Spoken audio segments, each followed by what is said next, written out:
ஒரு சில நிமிடங்கள் பக்தியோடு நாம் ஜெபிப்போமாக. தவக்காலத்தின் 4ஆம் ஞாயிறு. ஆண்டவர் சில முக்கியமான செய்திகளை நமக்கு வலியுறுத்தி சொல்லுகிறார். நான் மனிதர் பார்ப்பது போல் பார்ப்பதில்லை, மனிதர் முகத்தை பார்க்கின்றார், ஆண்டவரோ அகத்தை பார்க்கின்றார் என்கிற செய்தி.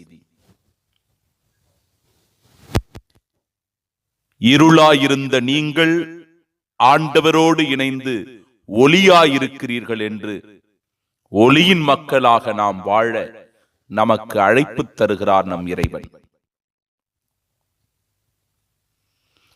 நமக்குள் ஆன்மீக குருட்டுத்தனம் இருக்கிறது. அந்த குருட்டுத்தனத்தை அகற்ற வேண்டும். அப்பொழுதுதான் ஆண்டவர் இயேசுவின் ஒளியில் நாமும் பிரகாசிக்க முடியும். அவரை ஒரு இறைவாக்கினராக, மெசியாவாக, மீட்பராக கண்டுகொள்ள முடியும். இயேசுவை எப்பொழுது நாம் மீட்பராக, மெசியாவாக ஏற்றுக்கொள்ளுகிறோமோ அப்பொழுது நம்மிடத்தில் இருக்கும் மிக குருட்டுத்தனம் அகலுகின்றது. நமக்குள் இருக்கின்ற இருள் மறைந்து ஒளி உதயமாகிறது. நமக்குள் இருக்கின்ற பாவ அழுக்குகள் கரைந்து நாம் புதுப்படைப்பாக மாறுகிறோம்.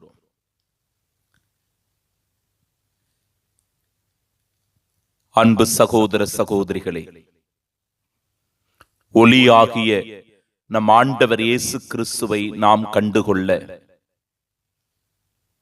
நம் வாழ்வில் நன்மைகள் பல செய்ய வேண்டும். நீதியோடும் உண்மையோடும் நடந்து கொள்ள வேண்டும். அன்போடும் இரக்கத்தோடும் வாழ வேண்டும். இதற்கான வரம் வேண்டி இந்த மறையுரையின் வழியாக நல்ல சிந்தனைகளை நாம் உள்வாங்கிக் கொள்ள நம் செவிகளை திறப்போம், நம் மனக்கதவை திறப்போம். ஆண்டவருடைய வார்த்தைகள் பேச ஆண்டவரே பேசும், அடியான் கேட்கிறேன் என்கிற நிலையில் ஜிப்போம்.